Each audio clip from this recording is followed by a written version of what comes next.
Bueno, retomamos, después que se cortó el video anterior, retomamos el ejercicio en el que estábamos, que era el ejercicio 3C.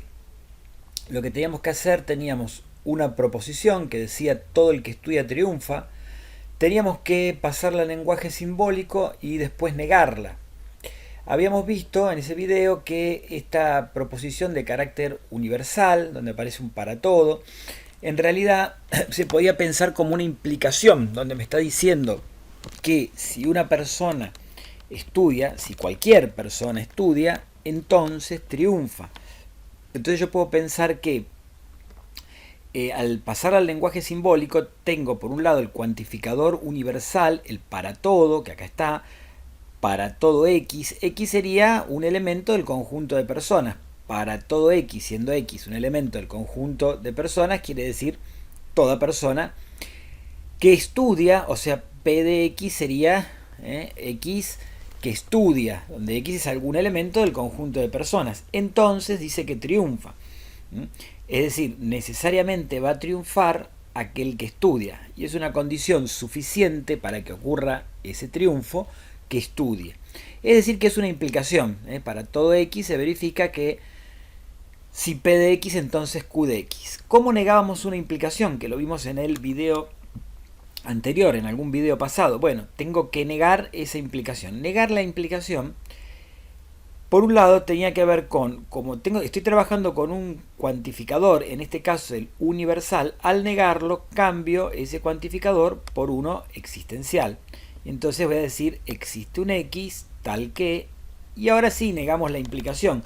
Negar la implicación era una de las, digamos, de las formas que teníamos y lo habíamos justificado a partir que la tabla de verdad era la misma. Nos quedaba lo que es el antecedente de esa implicación, en este caso P de X, quedaba como estaba y se negaba el consecuente, y Q, perdón, no Q de X. Entonces esa forma es la forma que teníamos de negar una implicación, ¿verdad? Si yo tengo P, entonces Q, la negación va a ser P y no Q. P y no Q. Con eso entonces negué mi implicación. Bien, lo otro que pedía el ejercicio es, una vez que yo negaba la proposición que tenía en forma simbólica, la tenía que retraducir al lenguaje cotidiano. Bien, si yo lo leo esto en el lenguaje cotidiano, sería algo así como que existen personas, existen X, acuérdense que X era el universo era algún elemento del universo de personas, ¿no? Existen personas que estudian y no triunfan. Existen personas que estudian, eso era P, y no triunfan, y no Q. Bien, entonces ahí tenemos por fin terminado nuestro ejercicio número 3. Vamos al ejercicio número 4. Dice que me dan un conjunto de referencia, en este caso, que es el formado por los números naturales del 1 al 5. 1, 2, 3, 4, 5. Ese conjunto lo llamaron A. Dice hallar el valor de verdad de los siguientes enunciados. Bueno, entonces vamos a ir viendo y analizando cada enunciado y viendo si es verdadero o falso. El primero dice, existe un X perteneciente a tal que X más 3 es igual a 10. Bueno, entonces, lo que nosotros sabemos es que para que X más 3 sea igual a 10, eso ocurre si X es igual a 7. Ese es el único número que cumple que cuando le sumo 3 me da 10. Pero 7 no pertenece a A, por lo tanto, existe un X que pertenece a A, tal que X más 3 es igual a 10, eso es falso. No tengo ninguno de los números que están en A que cuando le sume 3 me dé 10. O sea que eso es falso. Vamos con el punto B. Dice, para todo X perteneciente a X más 3 es menor que 10. Para todo X perteneciente a X más 3 es menor que 10. Bueno, lo que tengo que ir haciendo es viendo con cada elemento de A, si lo reemplazo en mi inecuación, en mi desigualdad, si se cumple o no esa desigualdad. Ahora, si yo tengo el 1, le sumo 3, quedó 4, es menor que 10. Lo mismo pasa con cualquiera de esos números. Incluso el mayor, que es el 5, si hago 5 más 3 es 8, es menor que 10. O sea que todo elemento de A, cuando le sumo 3, queda menor que 10. Eso es verdadero. Seguimos con el C. Dice que existe algún elemento de A tal que x más 3 es menor que 5. Y acá tenemos que tener un poquito de cuidado, digamos, de pensar un poquito que acá me está diciendo que existe algún elemento. No dice que todos los elementos cuando le sumo 3 son menores que 5. Pero ¿existe alguno tal que cuando le sumo 3 es menor que 5? La respuesta es que sí, porque existe el 1, que cuando le sumo 3 me va quedando 4, que es menor que 5. Por lo tanto, esto es verdadero. Verdadero. Porque existe, vamos a ponerlo acá chiquitito, existe el 1, que ¿qué cumple? Bueno, que 1 más 3 es menor que 5. 1 más 3 es menor que 5. Por lo tanto, se verifica la existencia de un elemento de A tal que cuando le sumo 3 queda menor que 5. Bueno, vamos con el D. Dice, para todo x perteneciente a x más 3 es menor o igual que 7. Acá lo que me está diciendo es, cualquier elemento de A si le sumo 3 es menor o igual que 7. Y esto es falso. ¿Por qué es falso? Bueno, porque tengo el 5, o sea, encuentro un elemento que cuando yo lo reemplazo acá me queda 5 más 3 es 8. 8 no es menor o igual que 7, 8 es mayor que 7. Entonces no es que para todo elemento de A se cumple que si le sumo 3 queda menor o igual que 7. En este caso encontramos el 5, que es un elemento de A, cuando le sumo 3 quedó mayor que 7, por lo tanto la proposición D es falsa. Vamos con esto fue el ejercicio 4. Vamos a ir ahora entonces con el ejercicio 5. Este es el 4. Y vamos ahora con el 5. El 5 vamos a hacerlo en otro color. Vamos a hacerlo en verde. Decía negar los enunciados del problema último anterior. Entonces lo que tenemos que hacer son todas negaciones de estas proposiciones que aparecieron en el ejercicio 4 donde se usaban cuantificadores. O sea que tenemos que trabajar la negación de cuantificadores. Entonces vamos con el A. Vamos a poner acá el apartado A. Yo tengo que negar que existe un x perteneciente a tal que x más 3 es igual a 10. ¿Está bien?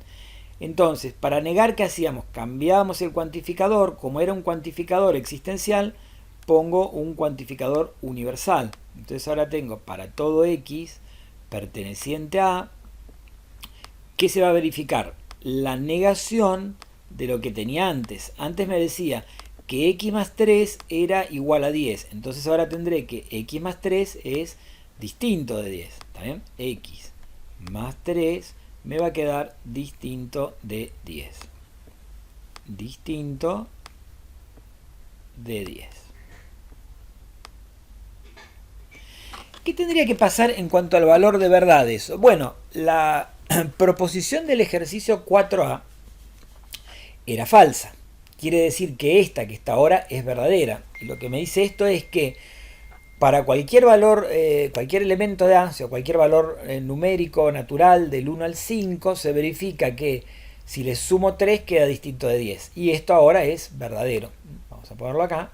Nos quedó entonces que esa proposición se transformó en verdadera. Lo cual es obviamente lógico porque teníamos que la proposición original era falsa. Vamos con la proposición B. Dice, para todo x perteneciente a, x más 3 es menor que 10. Y esta proposición era verdadera. Cuando la niego, ¿cómo va a quedar? Bueno, la negamos acá. Ahora en un rato voy a tener que borrar un poquito esto para tener espacio para poder seguir trabajando. La B. Tengo que negar la 4B. Era un para todo x, que me quedó ahora un existe. Entonces quedó un cuantificador existencial, existe algún de estos números que pertenecen a, existe alguna, tal que, y ahora tenemos que negar la desigualdad. Acá decía x más 3 es menor que 10. Entonces yo tendría que poner que x más 3 no es menor que 10. Pero si no es menor que 10, quiere decir que es igual o que es mayor. Entonces la forma de negarlo va a ser cambiando el signo de menor que aparecía en el 4b. Estamos haciendo, acuérdense, lo estamos negando. X más 3 es mayor o igual que 10. Y esta proposición es falsa. ¿Por qué es falsa? Porque no tengo ningún valor entre el 1 y el 5, tal que si le sumo 3 me quede mayor o igual que 10, ¿verdad? Bueno, muy bien. Seguimos entonces, vamos a borrar un poquito la parte de arriba, el ejercicio C lo vamos a borrar. Vamos a borrar acá esto. Ajá. Muy bien. Y ahora entonces vamos a seguir con la negación del C, el 4C. Tengo un cuantificador, vamos a ponerlo por acá, vamos a ponerlo acá arriba. El C, teníamos un cuantificador existencial que me hacía una proposición verdadera, que me decía que existía algún X tal que X más 3 era menor que 5. Entonces ahora si yo quiero negar eso, voy a tener que poner que para todo X perteneciente a, ¿qué es lo que se tiene que verificar? Y bueno, la negación de lo que me decían antes. Antes me decían x más 3 es menor que 5. La negación va a ser, ¿qué cosa? Que x más 3 va a ser mayor o igual que 5. X más 3 va a ser mayor o igual que 5. Y esto no se verifica para todos, ¿verdad? Los elementos de A, porque si yo tengo el 1, 1 más 3 no queda mayor o igual que 5. Por lo tanto, la nueva afirmación que encontramos es falsa, lo cual está bien porque era la negación de una afirmación que era verdadera. Bueno, y nos vamos con el último, vamos a hacer el D. En el D tenemos otro enunciado de carácter universal, por lo tanto cuando lo niegue va a quedar un enunciado de carácter existencial. Existe un X perteneciente a tal que... Y acá me decía x más 3 era menor o igual que 7. Si lo niego, quiere decir que x más 3 no va a ser menor o igual que 7. Y si x más 3 no es menor o igual que 7, quiere decir que x más 3 va a ser mayor estricto que 7. El enunciado original era falso, por lo tanto este tiene que ser verdadero. Así que yo voy a poner que es verdadero y ahora lo revisamos un poquitito si es cierto. Bien, ¿qué es lo que me está diciendo? Que existe algún X de A, algún número, que los que están acá, que cuando le sumo 3 queda mayor que 7. Eso es verdadero, existe el 5, tal que 5 más 3 es mayor que 7. Quiere decir que hemos hecho bien el ejercicio, lo hemos negado bien las proposiciones que estaban en el 4, en el ejercicio 4. Vamos con el ejercicio 6. El ejercicio 6 vamos a hacerlo en naranja. Ejercicio 6. Uy, acá ya hicimos lío. Vamos a hacer una cosa, vamos a ponerle un circulito, nos vamos para atrás, ponemos acá, ahora sí va a funcionar. Ahí estamos, quedó lindo. Muy bien. Ejercicio 6. Hallar un contraejemplo para cada uno de los siguientes enunciados. Y acá todos los enunciados se refieren a un conjunto B, donde el conjunto B son los números naturales, comenzando desde el 1 hasta el 9. ¿Qué quiere decir que tengo que hallar un contraejemplo? Un contraejemplo normalmente esa palabra se utiliza cuando uno busca un ejemplo para justificar o demostrar que algo no se cumple. O sea que yo tengo que encontrar un ejemplo, un contraejemplo es un ejemplo que muestra que determinada propiedad no se cumple. ¿Está bien? Vamos a empezar, por ejemplo, con un ejemplo simple. Supongamos el B. Acá este me dice, este enunciado, que es una proposición, porque fíjense que dice, para todo X perteneciente a B, X es primo. O sea, el enunciado lo que me está diciendo es, todos los números que están en el conjunto B son números primos. El conjunto B, acuérdense, era el que estaba acá.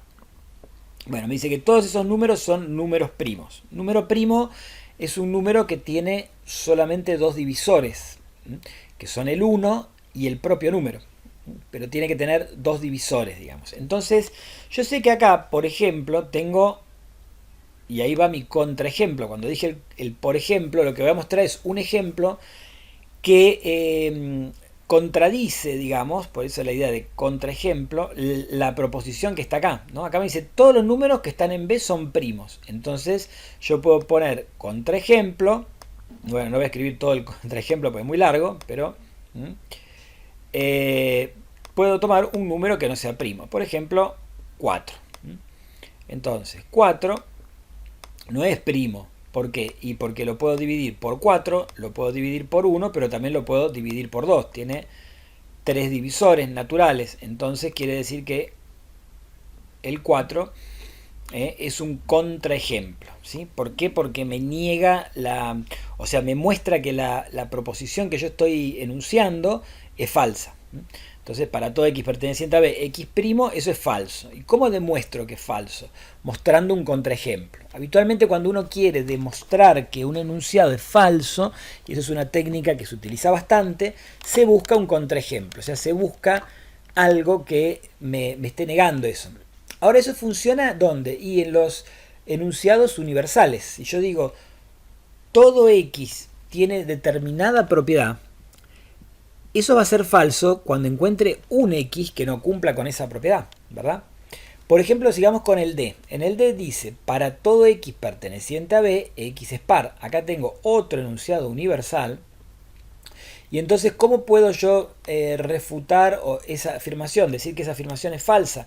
Buscando un contraejemplo. O sea, buscando algún elemento. Fíjense que acá para refutarlo, esa afirmación, necesito un elemento, o sea, algo de carácter existencial, ¿verdad? Sería como negar esa proposición y mostrar que la negación es verdadera. Decir, bueno, existe alguno que no es par. Bueno, entonces, por ejemplo, elijo, qué sé yo, el 1. El 1 es impar. Y entonces ahí encontré un contraejemplo. Un contraejemplo. Bueno, vamos a ver entonces, por ejemplo, en el punto C, qué es lo que pasa. Acá tengo otro enunciado de carácter universal. Me dice, para todo x se verifica que x cuadrado es mayor que 1. Entonces yo puedo pensar, bueno, no para todo x ocurre esto, porque si x vale 1, o sea, el 1 pertenece al conjunto B. Hay un elemento, que es el 1, que al cuadrado no es mayor que 1, queda como está. Entonces ese lo puedo utilizar de contraejemplo. Entonces yo podría poner algo así, por ejemplo poner, bueno, vamos a poner el contraejemplo,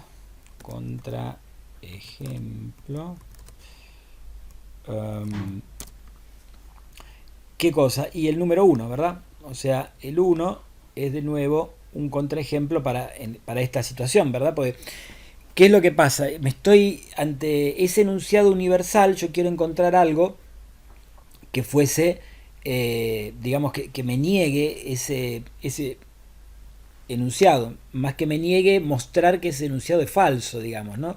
Y la idea es, cuando digo me niegue, es encontrar un ejemplo que lo que yo diga sea verdadero y lo que yo estoy diciendo es lo contrario de la proposición. La proposición me dice todos los números que están en B, cuando los elevo al cuadrado, son mayores que 1. Y yo digo, eso es falso.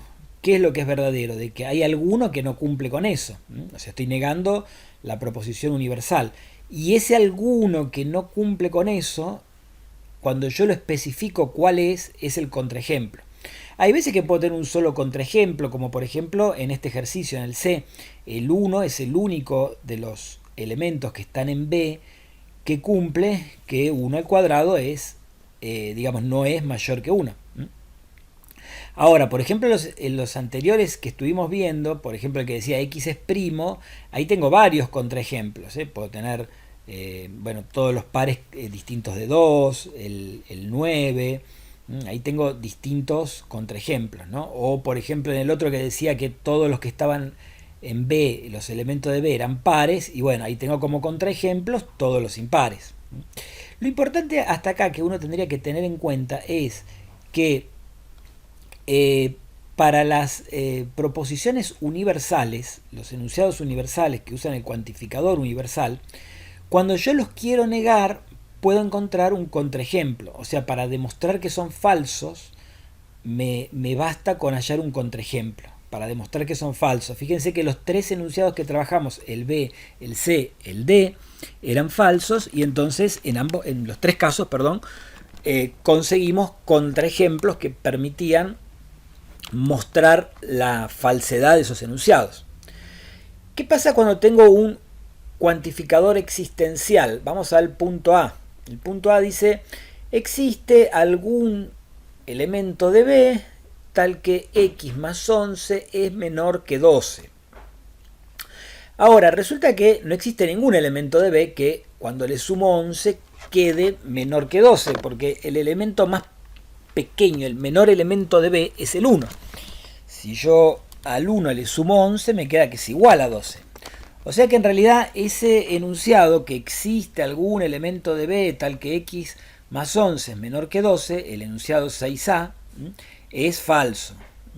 Ahora, para poder demostrar esa falsedad, ahí, digamos, yo podría pensar en decir, bueno, tengo que buscar un contraejemplo. Bueno, veamos, yo puedo decir, bueno, agarro cualquier elemento y me fijo que no cumple con esa desigualdad. Entonces agarro, por ejemplo, el 3 y digo, bueno, entonces yo puedo pensar, existe el 3 tal que 3 más 11 es 14 y eso no es menor que 12.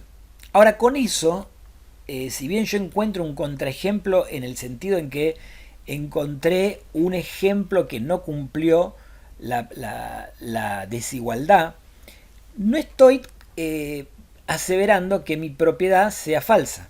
O sea, ¿por qué? Porque acá la propiedad ahora es existencial, me dice existe algún B. Entonces yo pongo el 4, por ejemplo, como decíamos recién, digo 4 más 11 no es menor que 12. Eso no es un contraejemplo de la propiedad que están poniendo ahí, de la proposición esa. Porque la proposición es de carácter existencial, entonces a mí alguien me podría decir, bueno, el 4 no verifica, pero yo no dije que era el 4, yo dije existe alguno. Entonces, ¿qué es lo que habría que hacer si yo quisiera demostrar que esa propiedad es falsa? Y bueno, probar con todos los números de B, con los números del 1 al 9, ir probando que no se verifica para ninguno de esos números la proposición. Y ahí sí, cuando yo pruebe con todos esos números, voy a decir, ah, ¿vieron que ninguno de esos cumplía? O sea que la proposición es falsa. Entonces, acá aparece otra idea bastante interesante. Si yo quiero, de alguna manera, rebatir un enunciado existencial, de alguna manera mostrar la falsedad de un enunciado existencial, lo que tengo que hacer es dar una demostración de carácter general. Decir, a mí me dijeron, ¿existe algún elemento que cumple tal propiedad? Para demostrar que es falso, yo lo que tengo que hacer es mostrar que no existe ningún elemento. Y esa idea de que no existe ningún elemento es un enunciado de carácter universal. Fíjense que con lo que estábamos viendo de las negaciones, ¿no?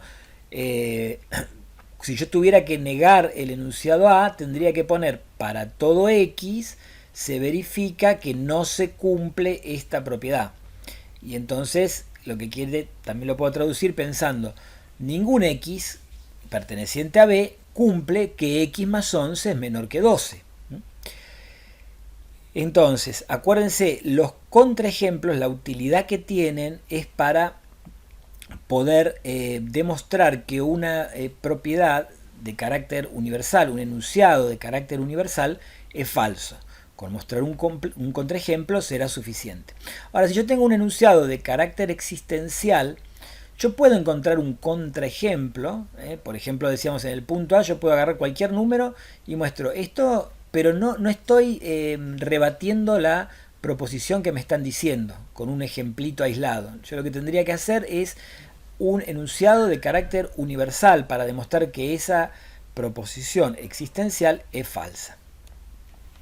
Bueno, y nos vamos al ejercicio 7. Este ejercicio 7 es interesante porque acá nos va a permitir trabajar bastante con enunciados, digamos, algebraicos, y es una excusa en realidad para poder repasar algunas propiedades de los números reales y subconjunto de los números reales.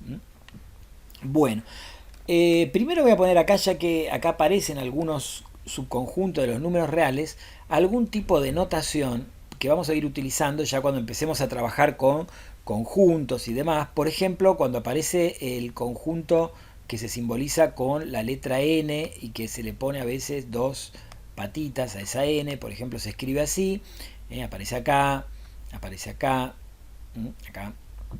Bueno, es el conjunto de los números naturales. Para nosotros, ese conjunto que vamos a simbolizar con la letra n, lo vamos a llamar con la letra n, va a ser el conjunto de los números naturales comenzando con el 1.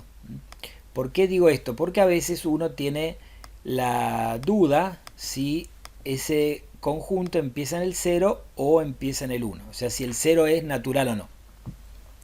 A nosotros no nos va a importar, digamos, eso, sino que simplemente lo que vamos a tomar como una condición, digamos, que si, una convención, mejor dicho, que si trabajamos con esta letra n, hacemos referencia a un conjunto de elementos que empiezan con el 1. Y ya está. Y si yo quisiera pensar, no, pero quiero trabajar con los números naturales con el 0 también, entonces lo que voy a hacer es escribir este conjunto así, con un cerito acá abajo. Esto a veces se lee n sub 0. A veces también se dice n0, pues, digamos, para abreviar la lectura. Entonces uno no dice n sub 0, dice n0. Pero realmente es un n sub 0, o sea, este es un subíndice. Y si pongo eso, ¿qué quiere decir? Que mi conjunto ahora va a arrancar, o sea, va a arrancar, quiere decir, el primer elemento de ese conjunto, cuando los ordeno de menor a mayor, va a ser un 0. Hacemos esta aclaración porque algunos libros trabajan directamente con el símbolo de la n, tomando como conjunto un conjunto de naturales que también contiene el 0. Y otros, como vamos a hacer nosotros, pensamos que si es la n la que referencia a un conjunto, lo que nombra un conjunto, va a ser el conjunto de los naturales desde el 1. Y si es n sub 0, ahí va a tener en cuenta también al 0 no. Bueno, después tenemos otro que aparece por acá, es Q. Lo tenemos ahí en el ejercicio B, por ejemplo. Acá hay un Q dando vuelta. Q es el conjunto de los racionales. ¿Qué serían los racionales? Los racionales son números que se escriben como, habitualmente uno diría, fracciones, donde hay que tener en cuenta que esas fracciones no tienen cualquier elemento en el numerador y en el denominador, sino que van a tener números enteros en particular. O sea, un elemento, llamémosle x, que pertenezca a los racionales, o sea, ¿cómo es un número racional? Bueno, si x pertenece a los racionales, entonces dijimos, lo voy a poder escribir como una fracción que tiene un numerador y un denominador.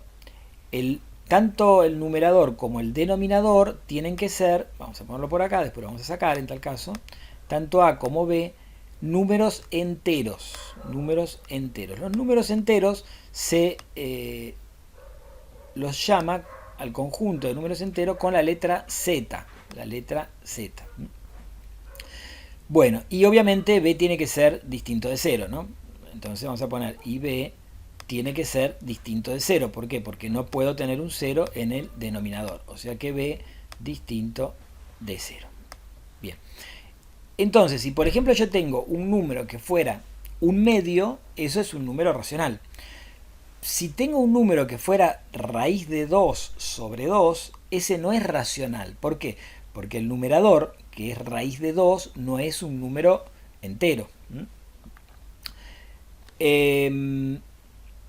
Bueno, y los números enteros obviamente son los naturales con el 0 y los enteros negativos, menos 1, menos 2, menos 3.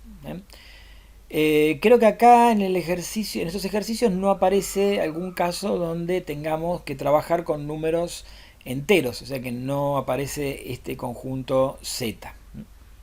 Bueno, hecha esta pequeña aclaración, entonces sí vamos a tratar de ver un poco en el punto 7, que es uno de los más interesantes, algunos por lo menos de los resultados que podemos llegar a obtener ahí. Vamos a ir borrando esto. Esto entonces podemos borrarlo todo directamente porque no nos hace falta. Y vamos entonces a empezar con el 7a. Dice, acá lo que me dice es determinar el valor lógico de las siguientes proposiciones. Lo que quiere decir es, tenemos que analizar si estas proposiciones son verdaderas o falsas. Solo vamos a trabajar con algunas, porque hay otras donde, digamos, vamos a trabajar con unas 4 o 5.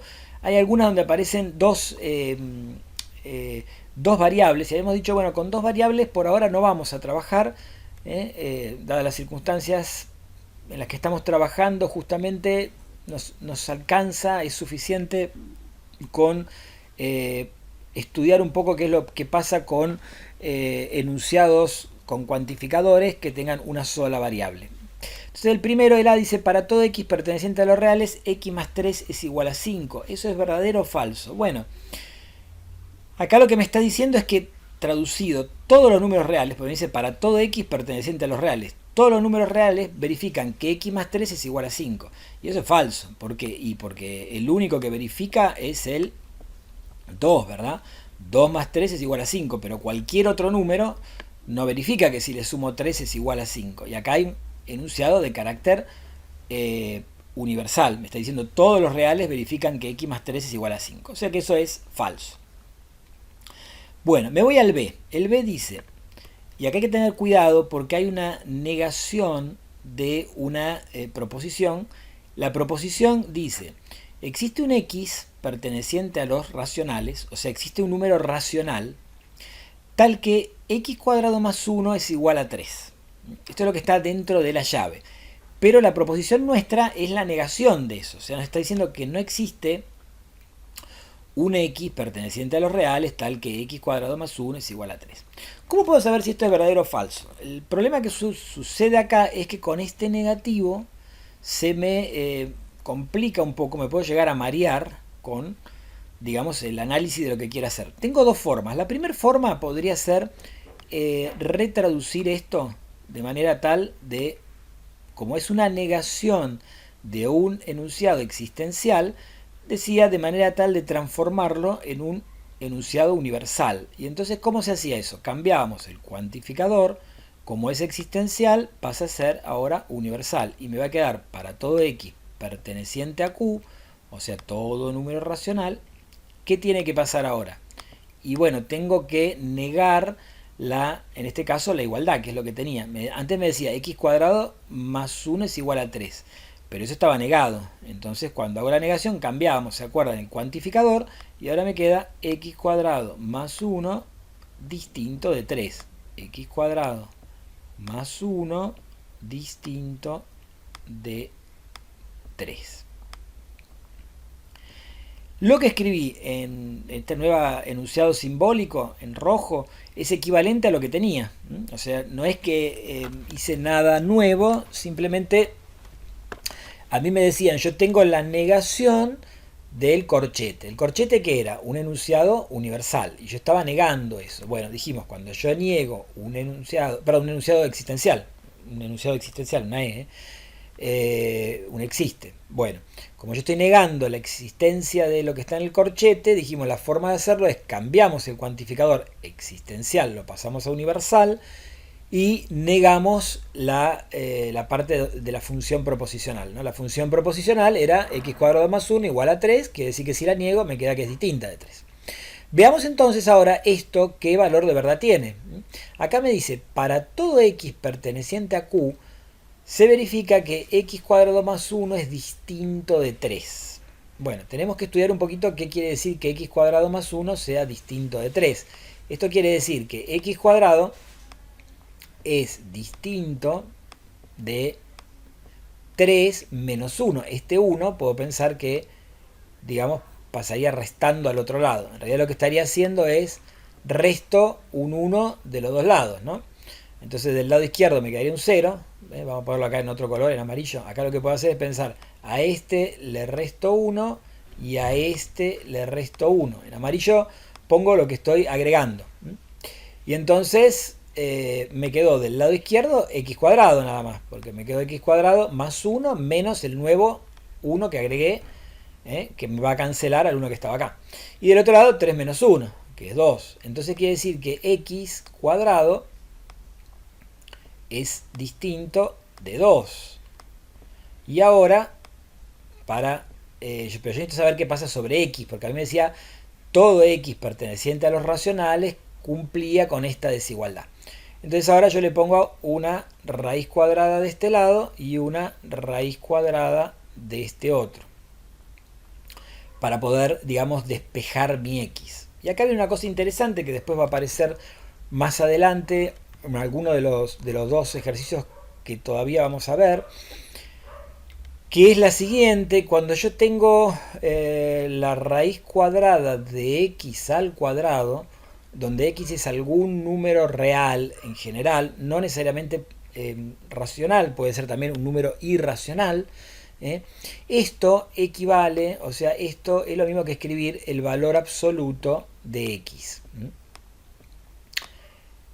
¿Sí? Por ejemplo, si yo tengo menos 2 y que x sea menos 2, imaginemos, ¿no? Y tengo menos 2 al cuadrado. Menos 2 al cuadrado es 4. Y la raíz cuadrada de 4 es 2 positivo. Entonces, ¿qué me quedó? Que x era menos 2. ¿Qué resultado obtuve? 2. O sea que obtuve el valor absoluto de menos 2, que era 2.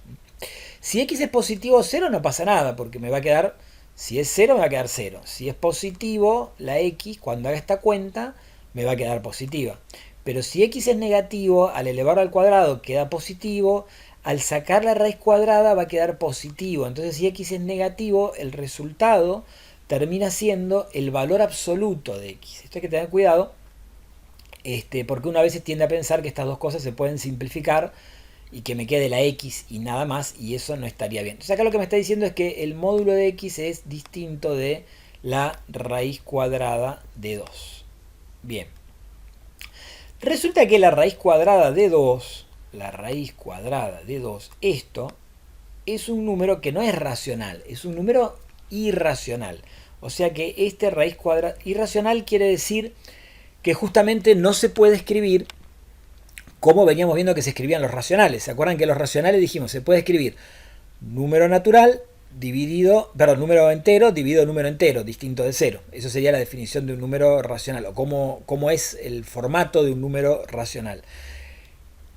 Pero en el caso de los irracionales, yo no puedo escribir un irracional de esa forma. Por eso justamente se dice que es irracional, porque no es racional. No se puede simbolizar, escribir de esa manera. Los números racionales tienen los irracionales, perdón. A los irracionales lo vamos a llamar con la letra i. Y raíz cuadrada de 2 es un irracional. Vamos a ponerla acá. Pertenece a los irracionales. Los irracionales los vamos a simbolizar al conjunto de irracionales con la letra i con una doble línea vertical. Bueno, tiene la característica que su parte decimal, lo que vendría, digamos, si lo escribo como número decimal, lo que vendría después de la coma, es infinita. O sea, tiene infinitos números que están a la derecha de la coma.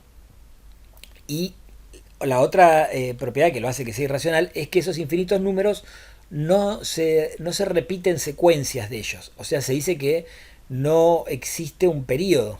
Se escribe con infinitas cifras decimales no periódicas.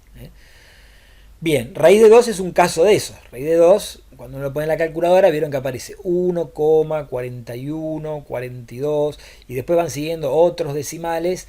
Y en realidad esos otros decimales no se terminan nunca. Y nunca hay secuencia que empiece a repetirse hasta el infinito, digamos.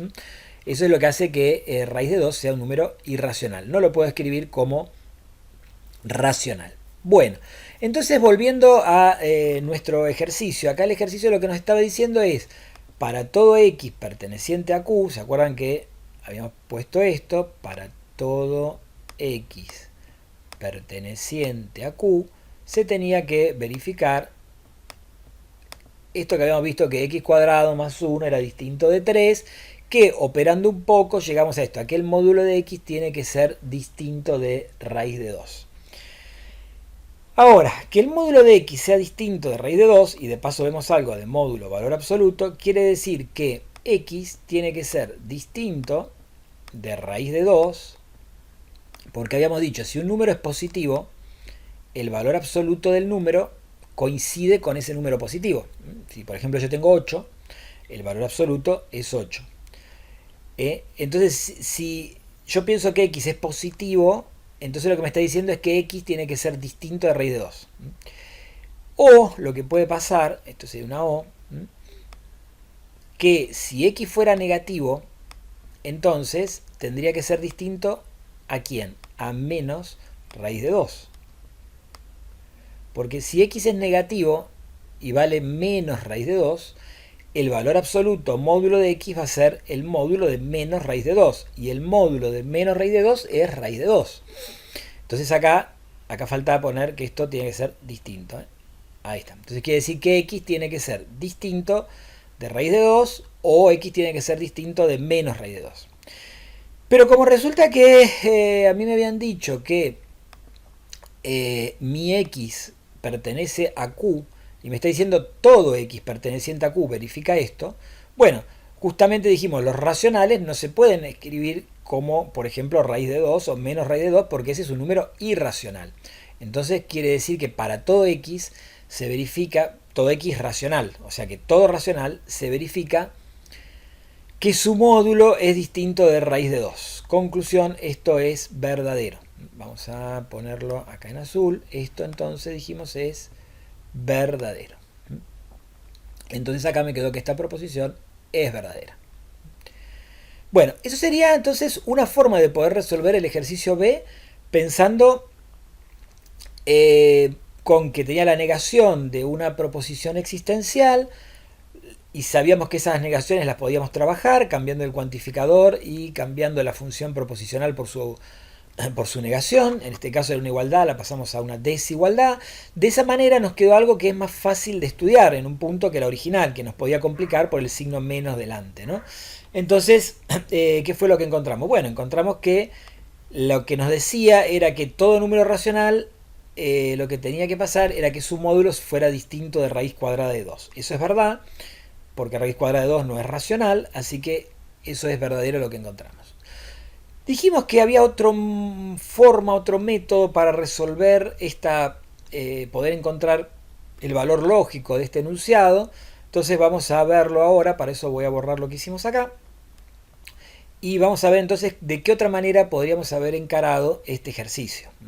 Acuérdense que ya sabemos que el enunciado es verdadero y entonces tenemos que llegar a la misma conclusión, pero bueno, buscando otra variante, otra forma de cómo llegar a esto, ¿no? Y para eso vamos a hacer así. Vamos a estudiar primero el valor de verdad de lo que está acá adentro, así como está. Y después que obtengamos el valor de verdad de lo que está ahí adentro, lo negamos, ¿está bien? Y con eso vamos a saber el valor lógico del punto este B, ¿no? ¿Qué es lo que está dentro del corchete? Dice que existe un racional que pertenece a Q, tal que x cuadrado más 1 es igual a 3. Entonces, lo que está en el corchete sería lo mismo que decir, existe un x perteneciente a Q, o sea, un número racional, perteneciente a Q, tal que, y acá, fíjense que de vuelta, el 1 lo pasamos restando, después sacamos una raíz cuadrada, de ambos lados para poder quitar ese exponente 2 que me está molestando acá en la x. ¿Y qué me va a quedar? Que el módulo de x es igual a raíz de 2. ¿Por qué me quedó igual acá y antes me quedó desigual? Bueno, porque antes ya estábamos trabajando con la negación. ¿Se acuerdan? Acá había un para todo, ahora hay un existe. Estamos trabajando simplemente con lo que pasa dentro del corchete. Dentro del corchete. Entonces existe un x perteneciente a Q tal que el módulo de x es raíz de 2. Pero dijimos, raíz de 2 es irracional, o sea que no hay ningún racional que su módulo sea raíz de 2. O sea que esto es falso. Como el corchete es falso, entonces, acá acuérdense que lo que estamos estudiando, ¿qué pasa con la negación del corchete? Entonces la negación del corchete es verdadera. Y ahí entonces también llegamos a la misma conclusión que antes, ¿sí? Por supuesto que ahora llegamos mucho más rápido porque también ya habíamos hecho todo el estudio. Antes nos quedamos tratando de despejar la x de acá. Entonces hicimos algunas consideraciones sobre el módulo, sobre la raíz cuadrada. Pero todas esas, si yo hubiera arrancado directamente por este método, todas las consideraciones que hicimos digamos, en la parte anterior las tendríamos que haber hecho acá, ¿verdad? Bueno, fenómeno. Entonces hasta acá ya tenemos bastante hecho. Vamos a borrar un poco estas cosas que andábamos escribiendo.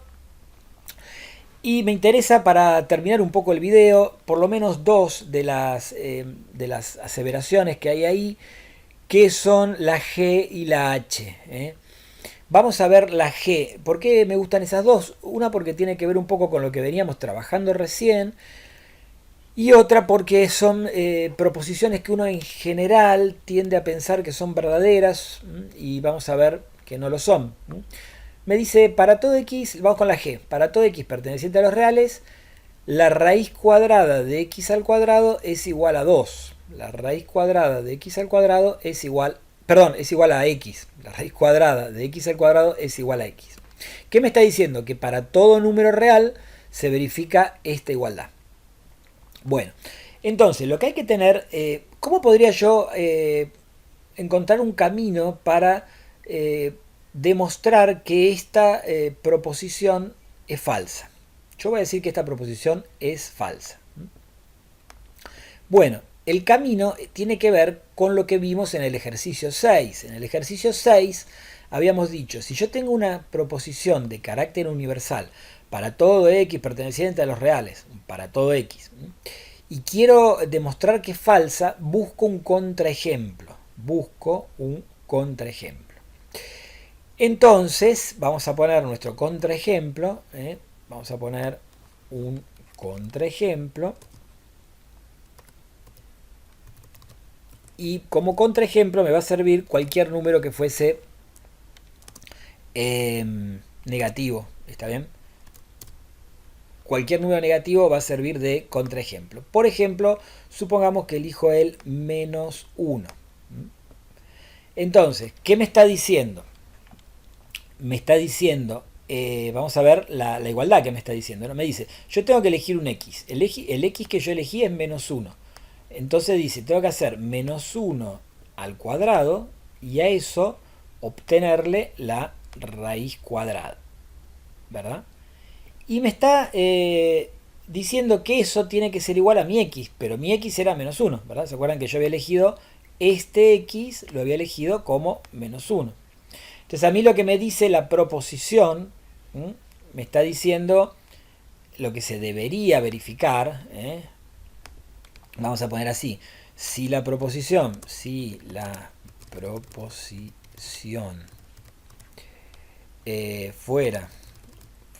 verdadera, vamos a ver si lo puedo meter acá, vamos a ponerlo acá abajo, entonces, fuera verdadera, se verificaría esto que estamos escribiendo ahora. Bien, si la proposición fuera verdadera, se verificaría, ¿qué cosa? Lo que estamos poniendo acá, que para mi x, cuando lo elevo al cuadrado y le saco la raíz cuadrada, tiene que ser igual a x, pero mi x sería menos 1. Sin embargo, cuando yo hago la cuenta de la izquierda, yo primero elevo al cuadrado, con lo cual acá me está quedando la raíz cuadrada todavía. ¿De quién? De menos 1 al cuadrado. Menos 1 al cuadrado es 1. Y se tendría que verificar esto, se tendría que verificar que fuese igual lo que está a la izquierda a menos 1. Pero la raíz cuadrada de 1, y acá aparece una cuestión que es importante, en los números reales, cuando yo tengo esto, la raíz cuadrada de un número cualquiera real, vamos a poner si A es real, si A pertenece a R,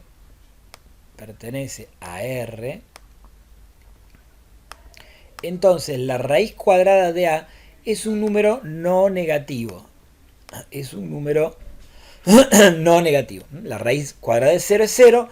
La raíz cuadrada de los números positivos son números positivos. Y raíz cuadrada de números negativos no está definido. Obviamente esto sí existe. O sea, ¿esto dónde sería? Bueno, A tiene que ser positivo, vamos a ponerlo así, o puede ser 0. Entonces si A pertenece a los reales positivos con el 0, que son los únicos que pueden ir acá adentro, digamos, lo que pueden ir en el radicando. El radicando es lo que está dentro de la raíz, digamos.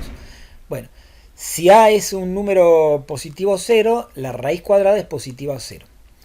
Quiere decir que no es cierto, por ejemplo, cuando por ahí a veces en el secundario nos quedó ese concepto que nos quedó mal de que la raíz cuadrada de 9 es 3 o menos 3. O a veces uno piensa que la raíz cuadrada de 9 es 3 y menos 3. Y dice, bueno, según, no sé, cómo lo necesite, podría llegar a usar el menos 3. No, la raíz cuadrada de 9 es 3 positivo, no es 3 o menos 3. Como así en este caso, la raíz cuadrada de 1 es 1. No es 1 o menos 1, o no es 1 y menos 1 y elijo el que me convenga. No, la raíz cuadrada de 1 es 1. Por esto que les pongo acá, que algún día vamos a charlarlo, si quieren, alguna, digamos, cómo poder convencerlos de que esto es cierto, digamos, pero por ahora tómenlo como que es cierto, aunque no haya una demostración en este video. Entonces, me quedaría que 1 es igual a menos 1, pero 1 igual a menos 1, eso es falso. Entonces, quiere decir que mi proposición era falsa, que era lo que yo les había puesto acá. ¿Está bien? Entonces, cualquier contraejemplo con un número negativo me está funcionando para demostrar que esa proposición es falsa. Por esto que acabamos de ver. Con un contraejemplo, entonces, funciona bien, ¿verdad? Para eso acuérdense también entonces que la raíz cuadrada de x al cuadrado, dijimos, finalmente puedo pensar que es lo mismo que tener el módulo de x. Entonces lo que me está diciendo, traducido, sería que todo número real es igual a su módulo, lo cual no es cierto para los números negativos, ¿verdad? Bueno, y vamos con el h, el último. Acá nos dice, para todo x perteneciente a reales, x cuadrado es mayor que x. Y acá de vuelta vamos a ver que esto es falso. Y la idea, acuérdense de nuevo, para demostrar que una proposición de carácter universal es falsa, me alcanza con buscar un contraejemplo. ¿Qué contraejemplo puedo poner acá? Y bueno, tengo algunos contraejemplos. Tengo un par que me van a funcionar bárbaro. Por ejemplo, el 0. ¿0 pertenece a los reales? Sí. Para todo x perteneciente a R. Acá tomé uno, un x. Existe, podemos ponerlo así si quieren en palabras. O en símbolos, digamos, más que en palabras, que quedaría más elegante. Existe el 0 perteneciente a los reales, tal que x cuadrado, que en este caso, ¿quién sería? 0 al cuadrado, no es mayor que 0. Entonces ahí estoy mostrando, y este vamos a ponerlo en negro, lo vamos a tachar. Entonces ahí estoy mostrando mi contraejemplo con el 0, que existe un número, tal que, real por supuesto, tal que si lo elevo al cuadrado no es mayor que x. ¿Existe algún otro? Y sí, por ejemplo yo podría poner, y si pongo el 1 y 1 al cuadrado no es mayor que 1, o sea que el 1 también podría funcionar, ¿no?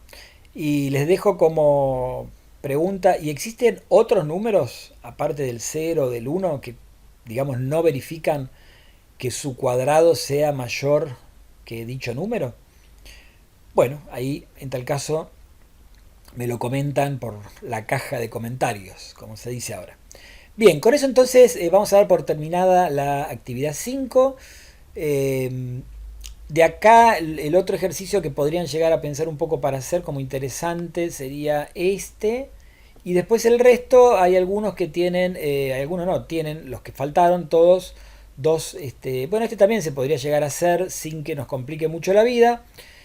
Pero fíjense que en los 4 que no hicimos, el C, el D, el L, F, tenemos 2 variables, digamos. Entonces ahí eso, por ahora vamos a intentar no meternos demasiado y poder seguir avanzando con otros temas. De hecho, el próximo tema que vamos a trabajar va a tener que ver con cómo aplicar estos principios de lógica que estuvimos viendo en razonamientos. Será hasta entonces.